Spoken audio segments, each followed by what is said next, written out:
I knew I was still alive because I woke up aching for someone to touch me, not a conversation, not a kind word, just the simple electricity of skin, remembering skin, the weight of a hand, the gravity of presence. That morning, the ache pulsed behind my ribs like something ancient trying to resurface.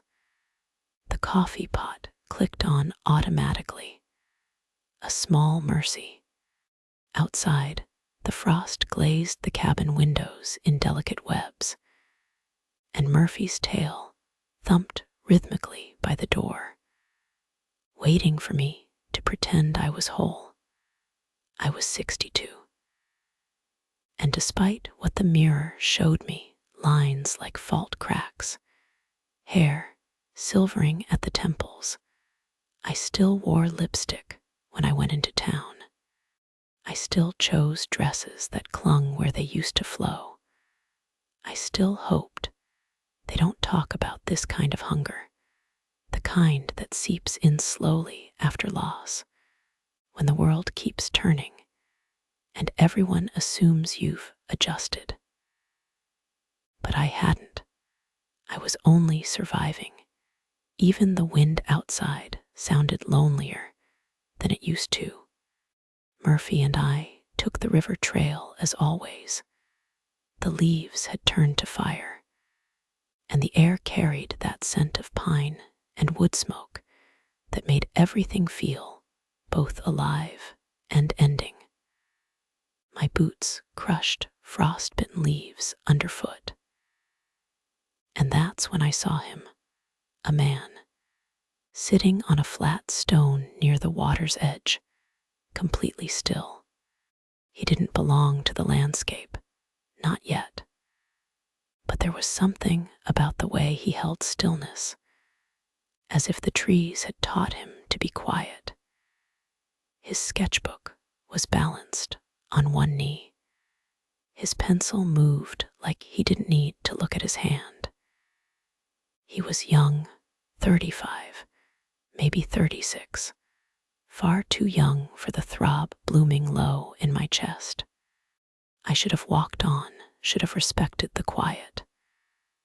But I didn't. The next day, I took the trail again, same time, same intention I didn't name. He wasn't there. But on the third day, he was. Murphy broke the distance first, tail wagging like he knew better than I did.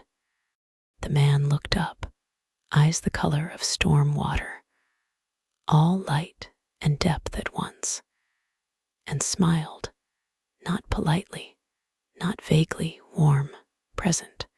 My knees went weak in a way that startled me. "He's friendly," I called out, but my voice cracked slightly, like my body was reminding me it wasn't used to speaking out loud to strangers anymore. "I can see that," he said, kneeling to greet Murphy. His voice low, rich, folded into the morning like smoke into cold air. "I'm Ethan." "Claire," I answered. I stepped closer than I needed to. His handshake was firm, warm, and somehow grounding. "You new in town?" I asked, hating how eager it sounded. He nodded. "Just a few weeks, taking a sabbatical. Needed some space to breathe." His smile faltered at the edge, like the breath he was chasing hadn't quite reached him yet.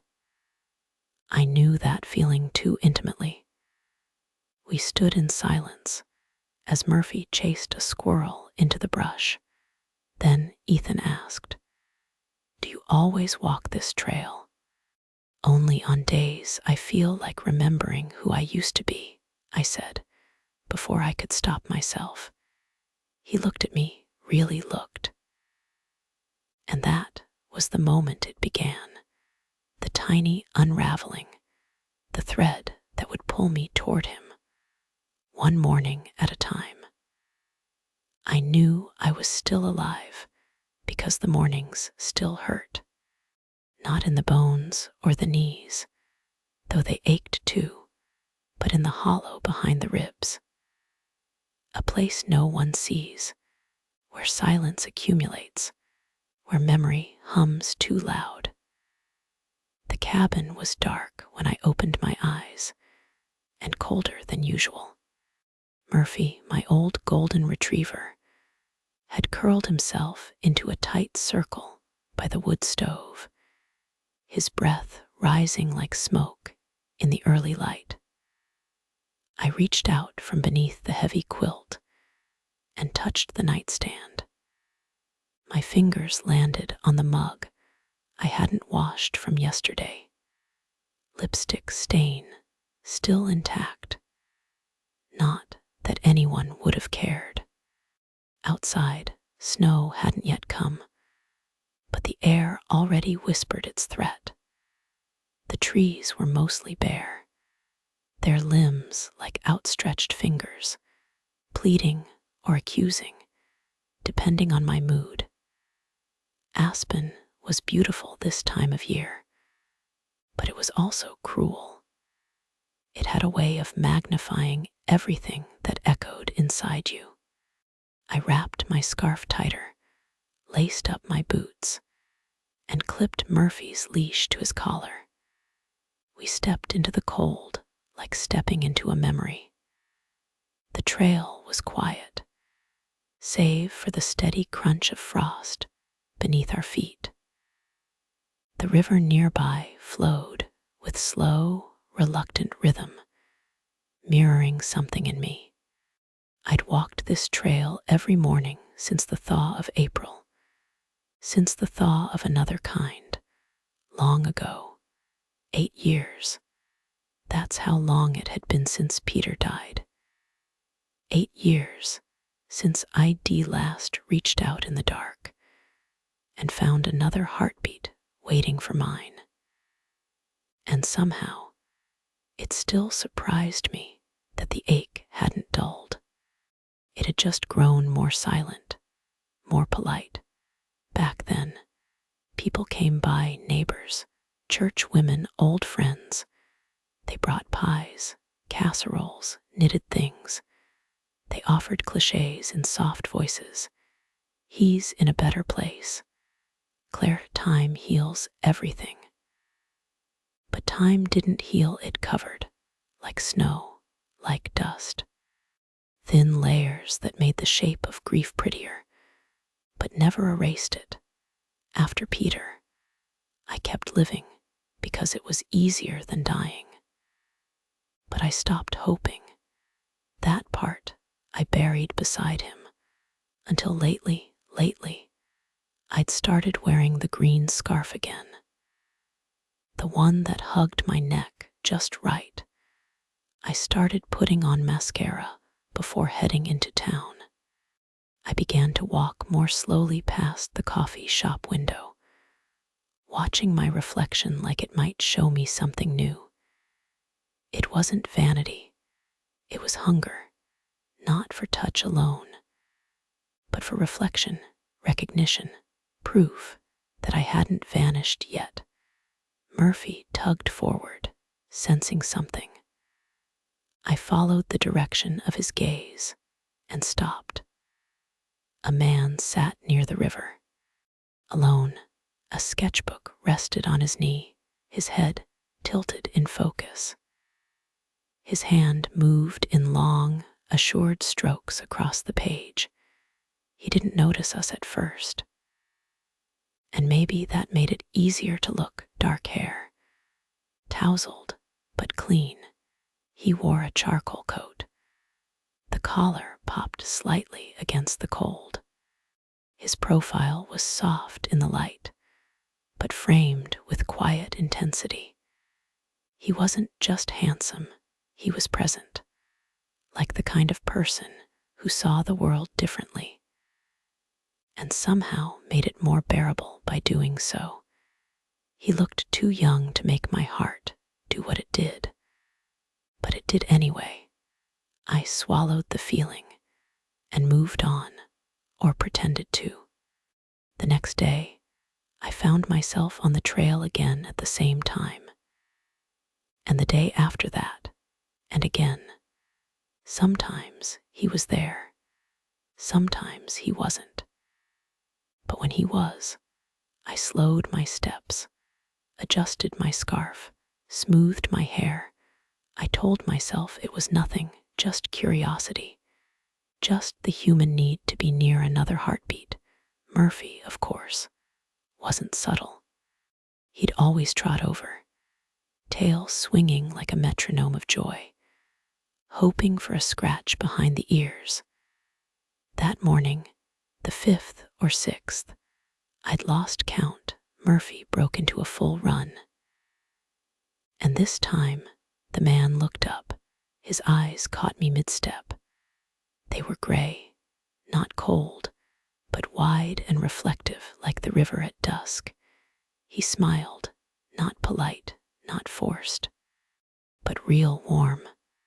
And in that moment, the ache behind my ribs cracked open, just slightly, as if letting light in. "He's friendly," I called out, suddenly shy. My voice barely carried over the wind. "I can see that," he said, kneeling to greet Murphy, who was now leaning into his touch like a child desperate for affection.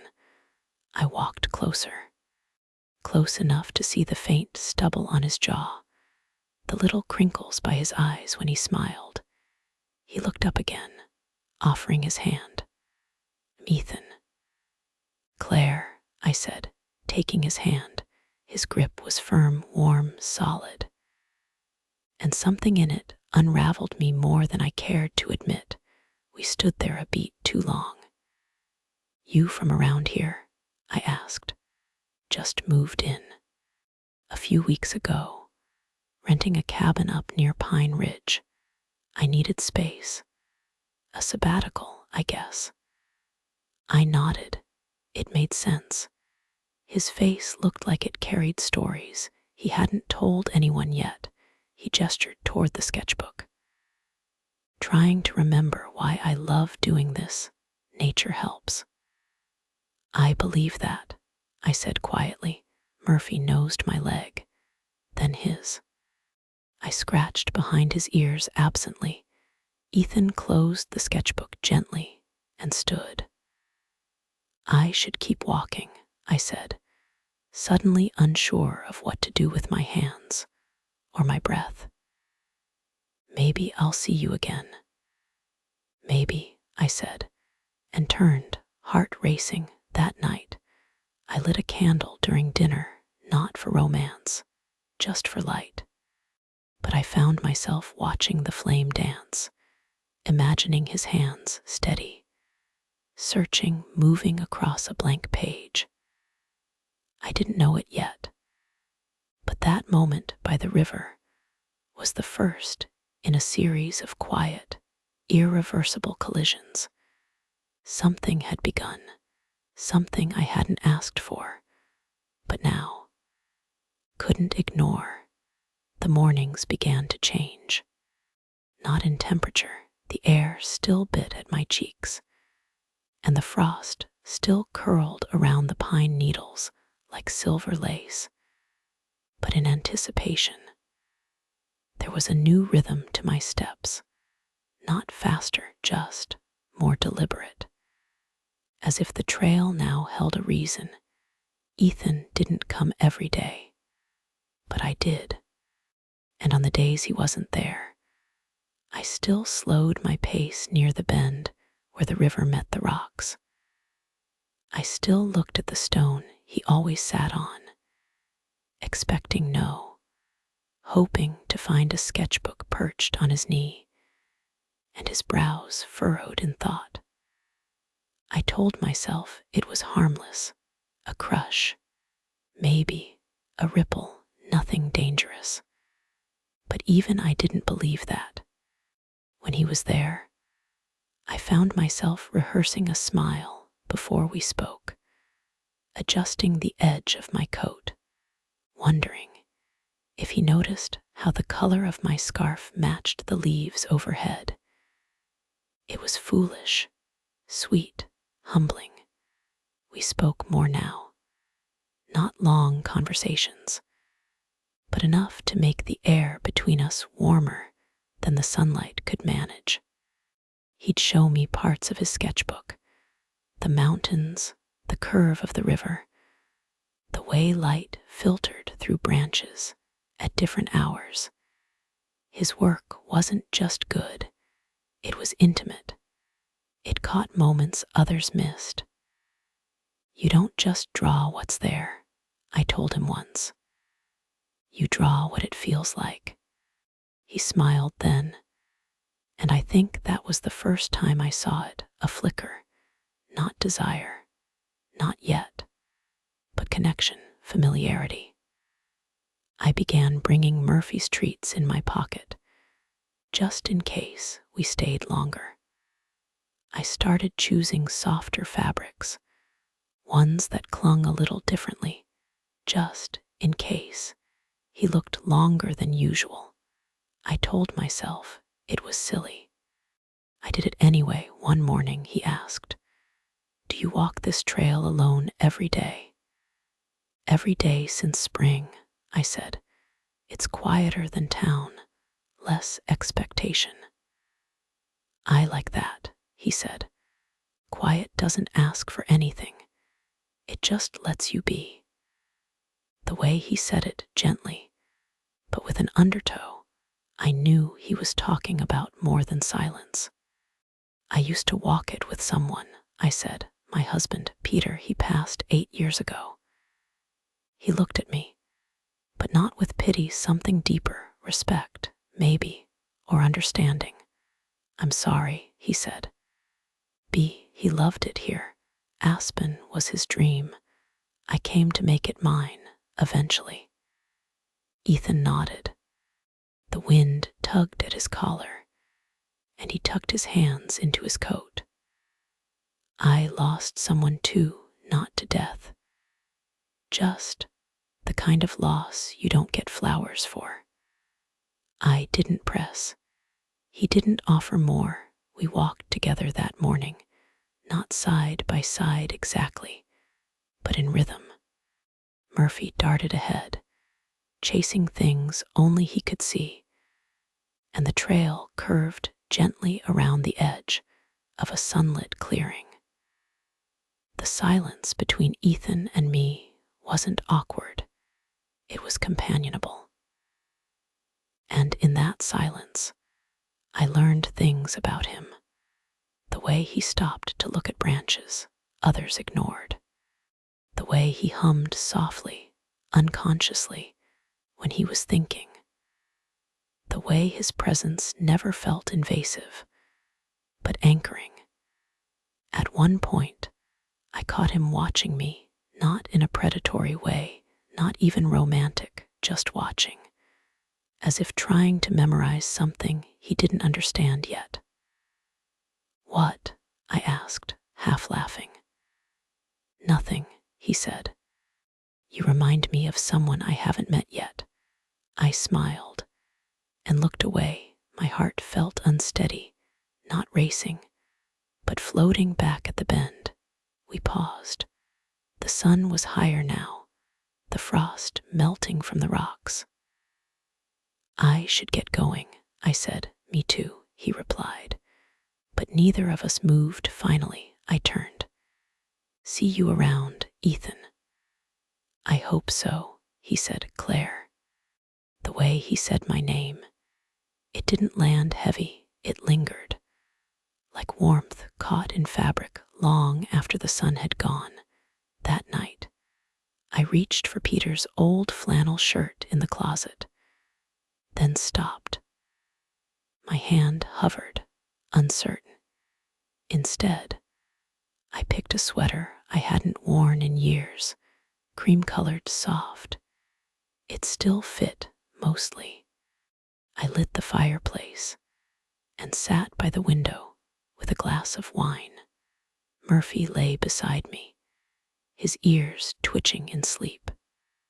Outside, the sky faded into ink, and I sat there, thinking about eyes the color of river water, and a smile that felt like sunlight warming the parts of me I thought had long since gone cold.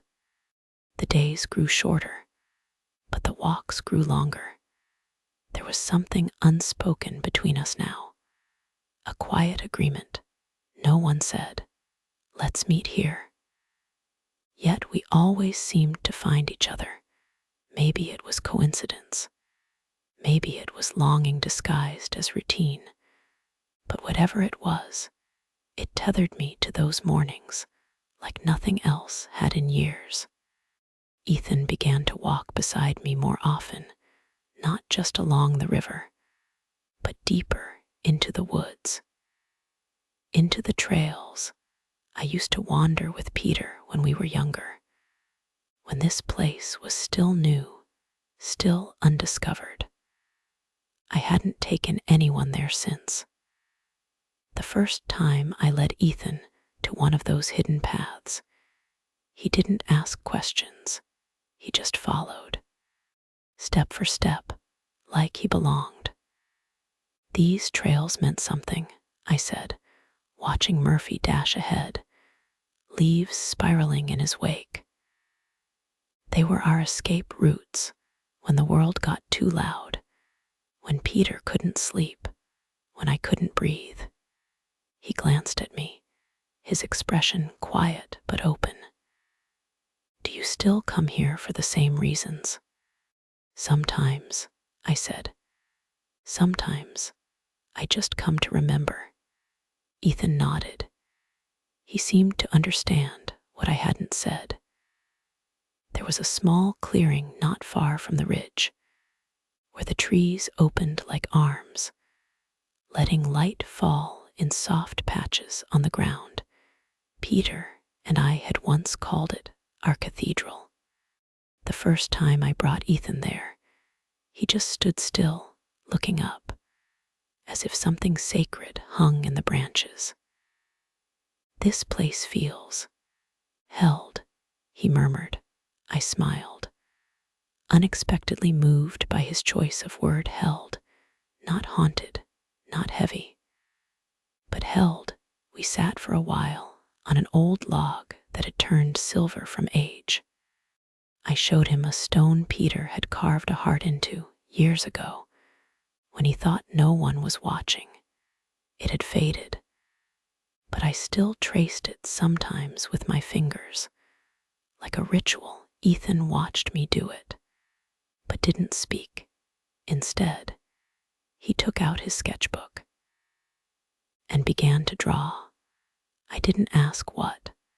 I just let the sound of his pencil soothe the silence.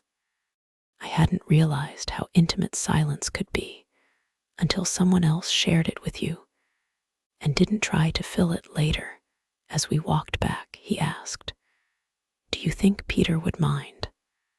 I looked at him, surprised. "That you brought someone else here?" I paused, my heart stung, but it didn't close. "No," I said. "I think he'd be glad it's still being seen, still being loved in some way." Ethan didn't smile at that, but his eyes softened. There were other mornings like that, more than I could count. Sometimes he brought coffee in a thermos and handed me a cup like it was nothing. Sometimes I brought muffins. We never called it a date. We never named it anything. And maybe that was what made it feel safe. Fragile, but safe. One morning, as we sat by the river, Ethan showed me a new sketch.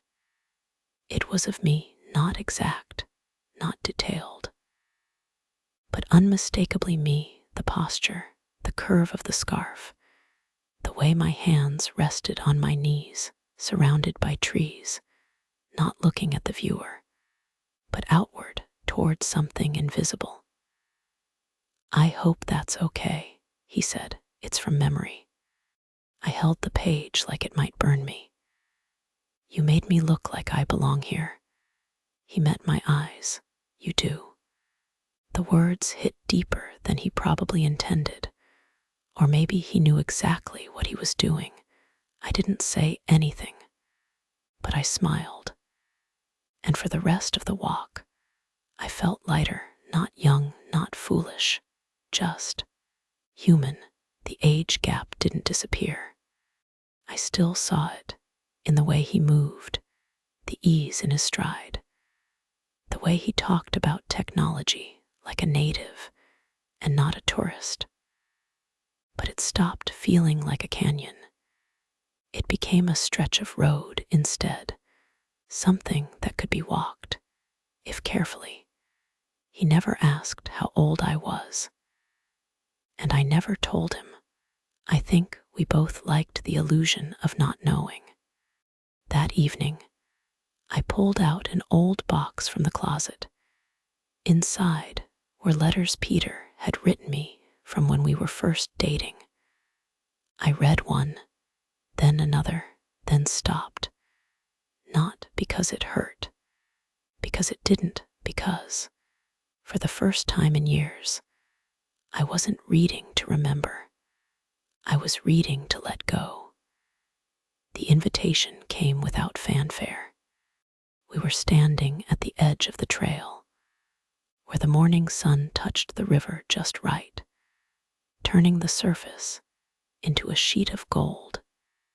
Ethan had been quieter than usual that day, his hands tucked into his coat pockets, his eyes tracking the water like it might carry some answer he hadn't dared ask yet. Murphy was chasing leaves.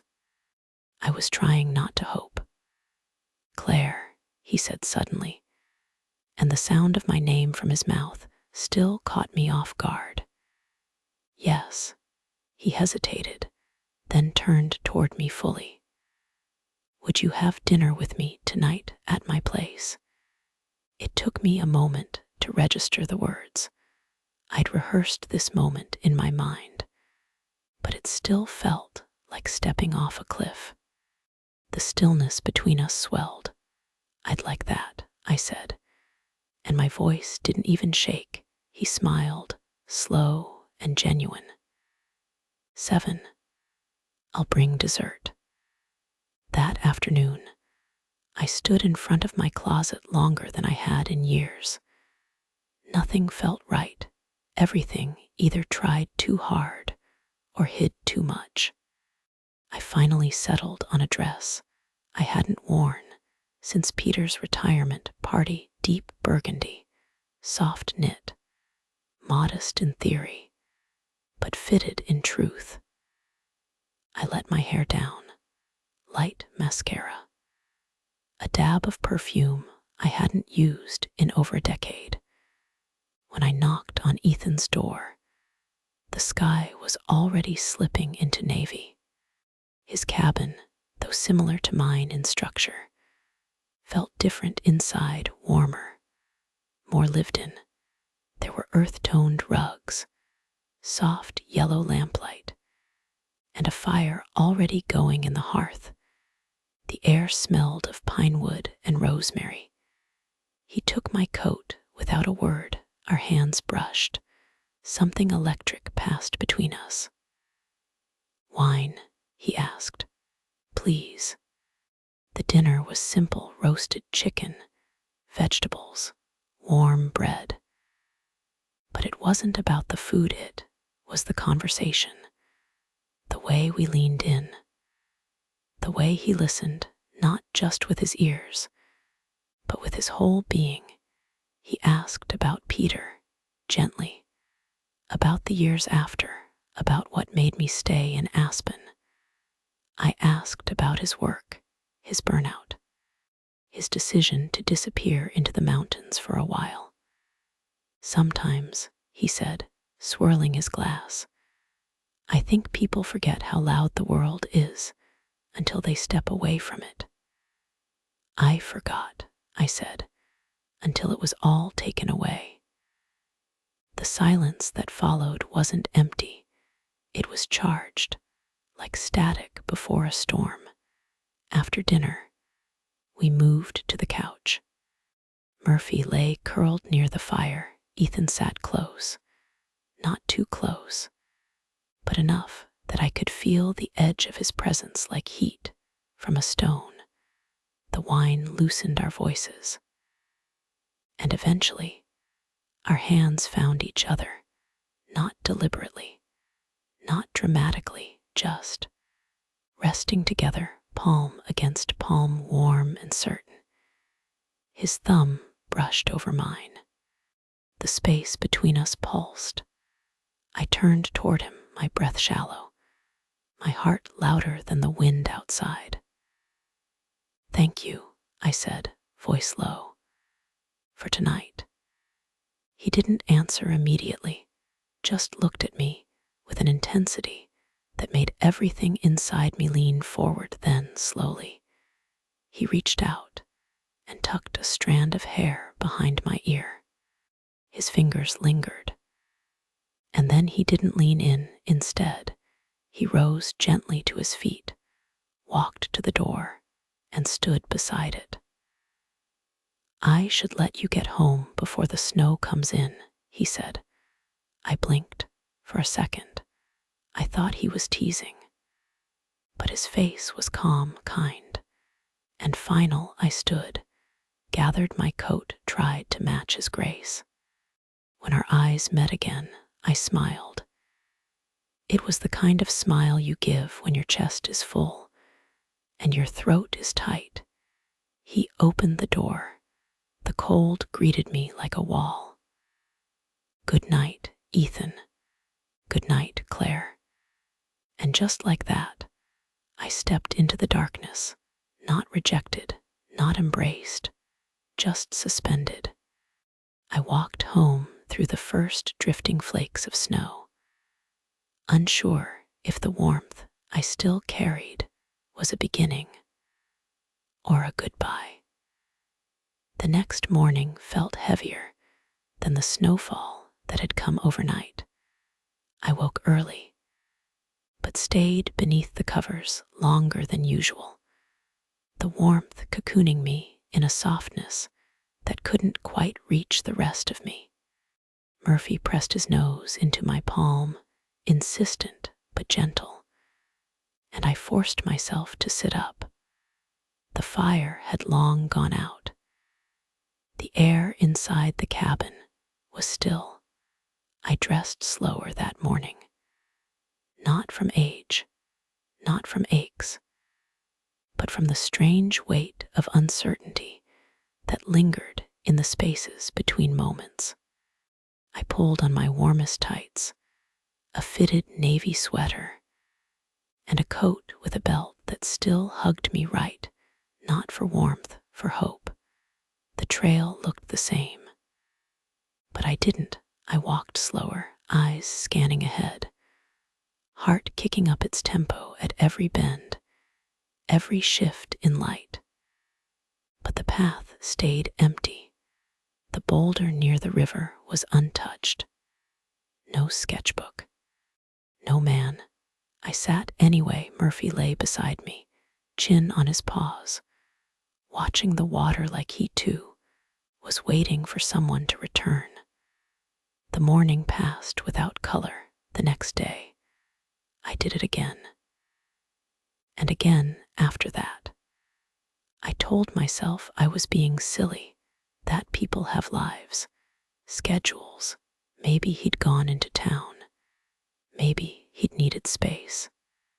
Maybe last night had meant more to me than it had to him. Maybe. I started paying more attention to what I wore before leaving the house. My favorite jeans, a scarf with shimmer at the ends, lip balm with a hint of red. Nothing too much, nothing too obvious. But everything was chosen, not out of vanity, out of longing. Each time I reached the bend and didn't see him, something tightened in my chest. A string pulled just a little more taut. I didn't want to admit how much space he'd taken up inside me in such a short time. But there it was, in the mirror, in the breath I held when I opened my cabin door each morning. One afternoon, the sky a muted gray and the air thick with coming snow. I turned a corner near the river, and there he was, Ethan, standing by the edge of the rocks, sketchbook open, wind teasing his coat. Murphy broke into a run. I followed slower, my heart already beating faster than my feet could carry. "Hey there," I called out, trying for casual. But hearing the tremble beneath my words, he turned, saw me, smiled that smile. "I was hoping to run into you," he said. I arched a brow, trying not to let too much show. "Oh yeah, why's that?" He looked me over, slowly, deliberately. "Missed our walks. And Murphy, of course." He reached down, ruffled Murphy's ears with familiar affection. I wanted those hands to reach me. "I missed them too," I said softly. Then, almost before I could stop myself, I added, "I missed you, Ethan." His eyes met mine. They held, flickered, then softened. We walked together, the trail crunching beneath us, the wind singing through brittle branches above. I asked him questions that I hadn't dared before, about his life before Aspen, about love, about heartbreak. He answered honestly, or at least seemed to. A few serious relationships, none lasting. "Why do you think they didn't work out?" I asked. He exhaled, long and slow. "I think I was always chasing someone who didn't see me, or I didn't see myself clearly enough to know what I needed."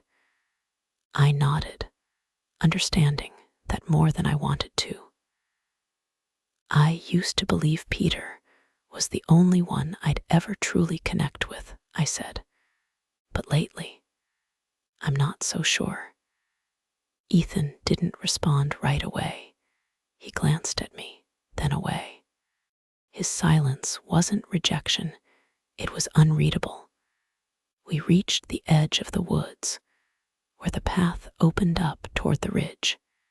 He stopped walking. The air between us shifted. "I like being with you," he said, voice low. "But," I asked, because I heard it in the space after his words. He didn't answer, not then.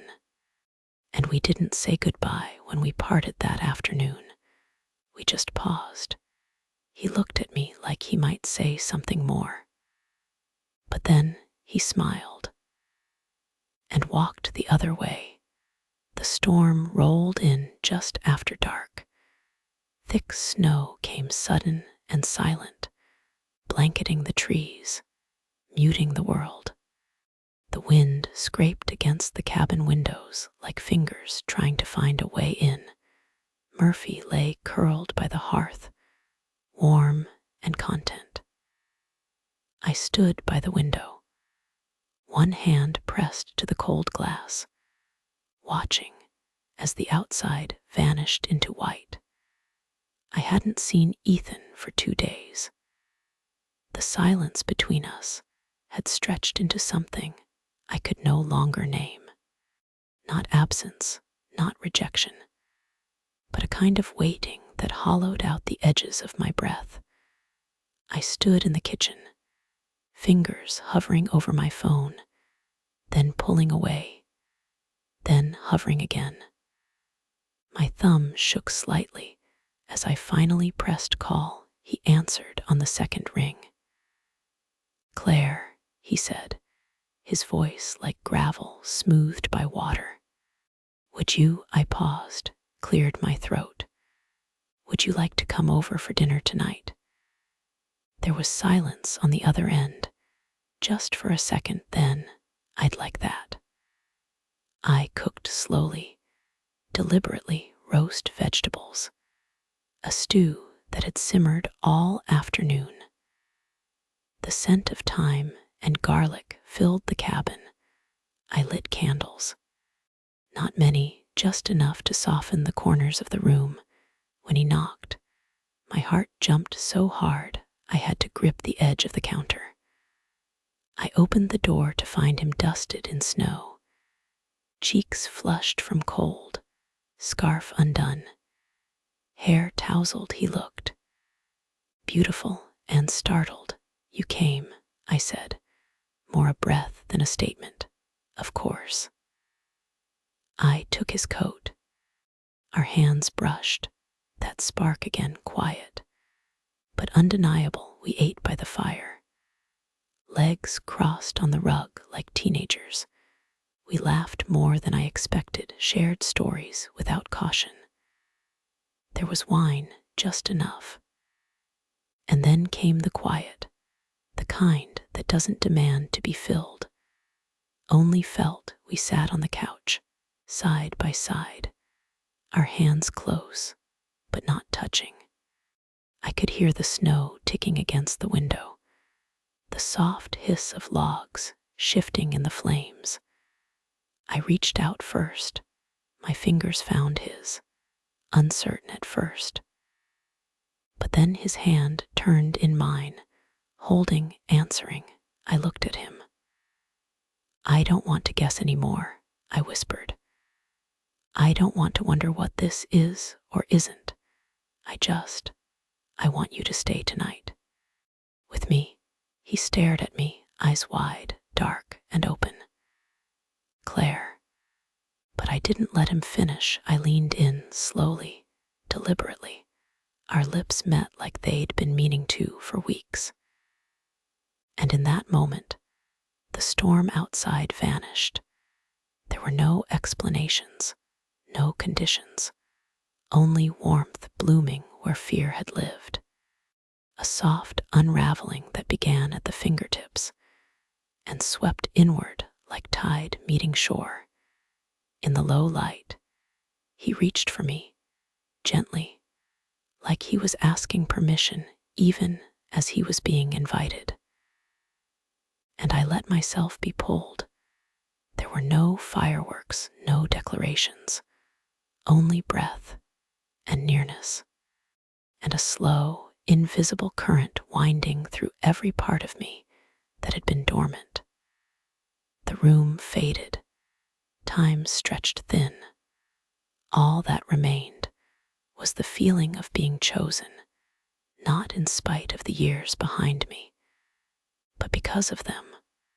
We moved like memory, like music, like something breaking open, and something else finally exhaling. Later, as I lay beside him, the fire casting soft gold across his shoulder, I felt no shame, no hesitation, just a quiet, steady fullness. I'd crossed a threshold.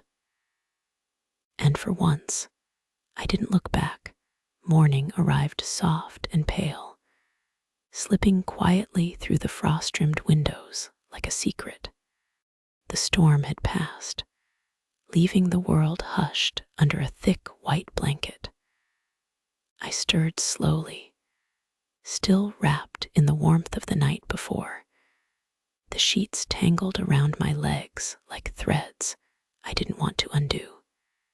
Ethan wasn't beside me. For a moment, I thought I had dreamed it all. But then I heard his voice, low, muffled, coming from the bathroom. The door was almost closed, just ajar enough to let words slip through. "I promise I'll be there tonight," he said. The tone was urgent, hushed. Something came up. I couldn't leave. A pause, then softer, almost pleading. "You know you're the only one for me. I love you." The words crashed through me, cold and sharp. I sat up, the sheets falling away. My body still held the echo of the night. But inside, something had gone suddenly still hollow. I moved quietly toward the door, my hand hovered near the frame. Ethan, he turned sharply, phone still in hand, his eyes widened. Claire, who were you talking to? His mouth opened, then closed again. He ran a hand through his hair, the gesture slow, deliberate. My sister, he said. She's going through something. I didn't want to wake you. Your sister, I repeated, the words like foreign coins in my mouth. He nodded, but wouldn't meet my eyes. I heard what you said. Silence, the air between us changed. It cooled despite the fire still burning behind me. You said, you're the only one for me. You said you loved her. He exhaled through his nose, frustration rising behind his eyes. Claire, don't lie to me. My voice didn't rise. It didn't need to. His jaw clenched. Then, finally, he spoke again. It's Emily, he said flatly. She's someone I've been seeing back in Denver. It's complicated. Complicated, I echoed, each syllable cutting. He stepped back, the towel over his shoulder slipping slightly. We're not official. It's not serious. And what am I asked, my voice breaking on the edge of fury and disbelief. Last night, what was that to you? He looked at me then. Not gently, not kindly. Claire, come on, you know what this is. No, I said, stepping closer, my pulse thudding. Tell me, what is this? He shrugged. It was connection, warmth. You wanted it, I gave it. We both did. You used me. No, he said, too quickly, then quieter. You let yourself believe it was more. I swallowed hard, my throat raw. You smiled like you meant it. You touched me like I mattered. His expression tightened, like something inside him was losing patience. I like you, Claire, I do. You're different, interesting. But let's be real, you were lonely. I was lonely. That doesn't make it love. My heart cracked, not from shock, but from clarity. I thought we had something real. He gave a small, bitter laugh. Real, Claire. I have needs. I didn't promise anything you assumed. I stood there, bare feet on the cold floor, the remnants of last night still clinging to my skin like ghosts. You wanted to believe a man like me could fall for a woman like you, he said, the words slow, brutal. He bent to gather his clothes, not rushed, practiced, efficient. At the door, he paused, looked back once. You weren't supposed to find out this way, he said, but it's done now. He hesitated, a flicker, maybe regret, maybe not, crossed his face. You had your fun. Isn't that what matters? And then he left. The door clicked shut behind him, too soft for how loud it felt inside me. I didn't cry, not yet. I just stood there, arms wrapped around myself, shaking without knowing if it was cold or rage or shame. I had let myself hope. I had let myself bloom. And he had plucked me, careless, and walked away. The cabin felt smaller after he left. The walls, once comforting, seemed to lean in. The air turned still, not with peace, but with the kind of silence that presses into your chest and won't let go. Murphy followed me from room to room, confused, ears low, sensing something had ruptured, something he couldn't fix. I didn't cry that morning. I made coffee. The routine was a kind of armor mug. Kettle, scoop, pour, stir. But each movement felt hollow, like I was pretending to be a version of myself I'd lost in the sheets the night before. I sat at the kitchen table, hands wrapped around the mug, steam rising to meet a face I barely recognized. The mirror on the opposite wall caught me in profile, hair tousled, eyes dim, lips pressed together in a line of disbelief. What did you think would happen, Claire?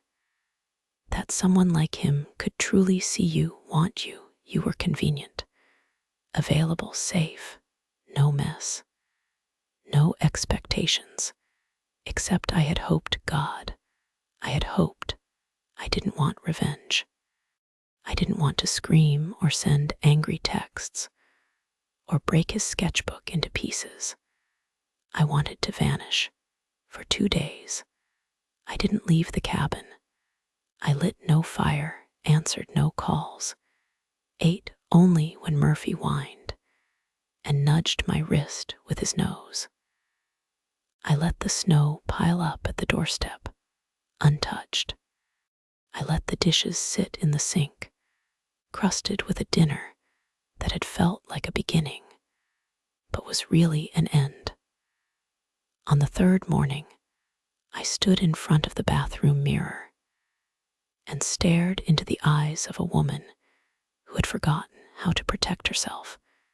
Then I opened the drawer where I kept my red lipstick, the one I hadn't touched in years before Ethan.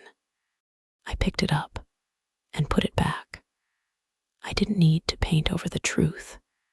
I needed to sit with it. I took a walk later that day, alone, not to find him, not to invite more pain, just to breathe. The trees stood silent and bare, their limbs skeletal against the winter sky. The river had frozen at the edges, still moving at its center, but slower, hesitant. I reached the old boulder, sat. I traced my gloved fingers over the stone, remembering when he had first smiled at me there. The way I had leaned in, heart fluttering like a leaf, not yet ready to fall. He wasn't evil, he was careless. And I had made it easy for him to be. That was the truth I had to face, not with self-loathing, not with shame, but with the kind of honesty that strips you clean. He wasn't the lesson, I was. Later, back at the cabin, I built a fire, fed it slow, watched the flames catch, climb, settle. The crackle was steady, warm, alive. Murphy curled beside me, resting his head on my foot like he always did when the world felt too sharp. I didn't cry that night either, but something inside me softened, loosened, like a fist unclenching after holding on too tightly for too long. The ache was still there, but it was no longer hungry, just healing.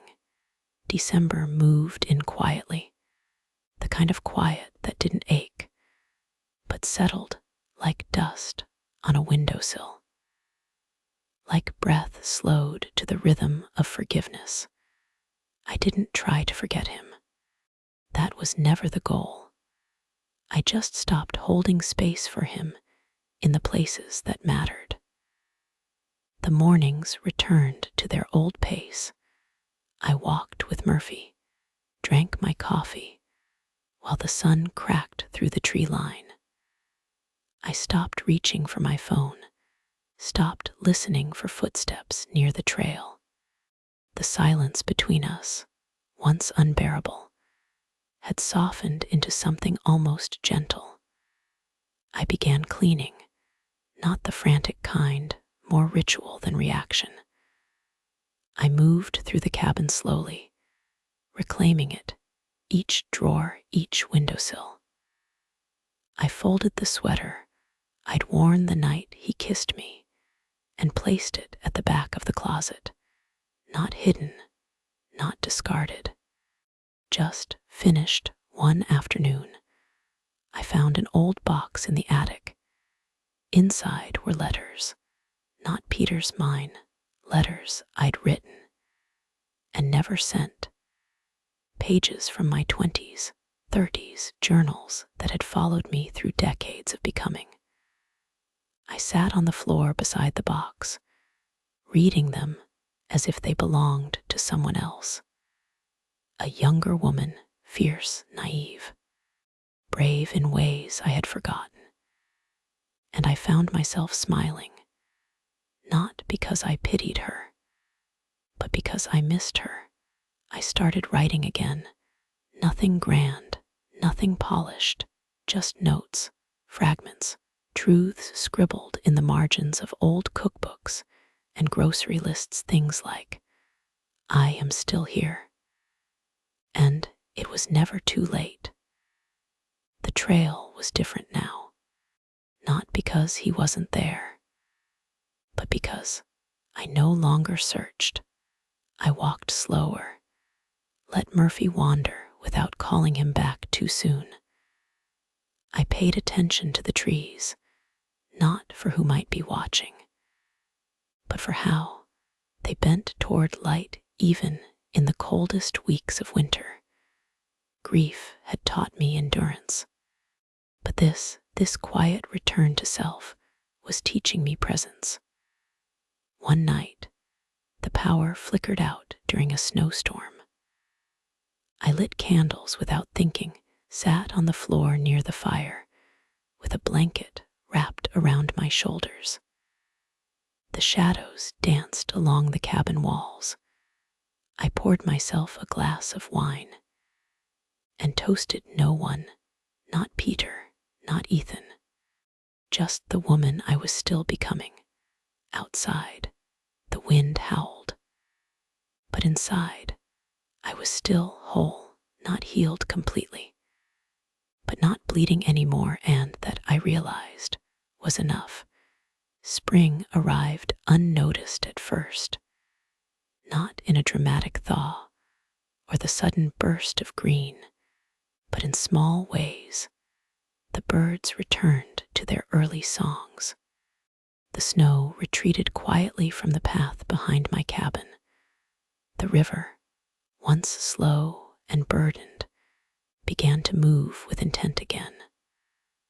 I followed it one morning, not to revisit, not to search, just to walk.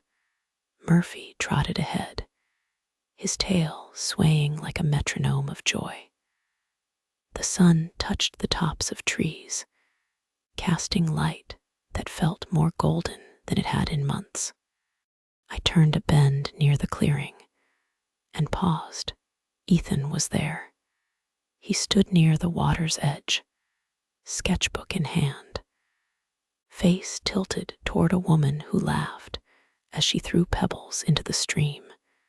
She was younger, bright in the way youth often is, effortlessly radiant. They looked good together.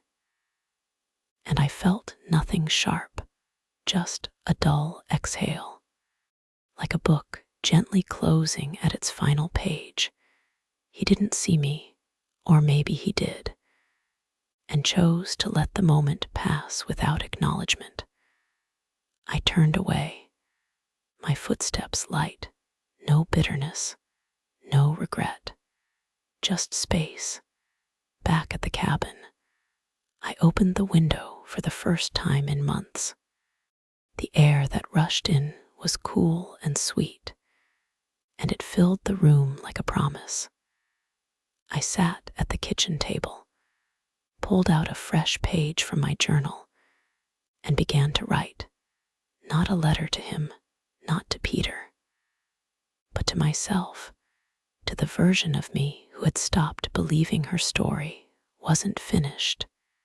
Dear Claire, you are not too late. You are not too much. And you have never been invisible. You have bent, but not broken. You have waited, but never wilted. You are blooming. And that bloom, though late, is yours. I signed it, folded it, slipped it into the drawer beside the coffee filters. I didn't need to look at it again. I already knew. Outside, Murphy barked at a squirrel, and the trees swayed gently in the wind inside. The quiet remained, but it no longer echoed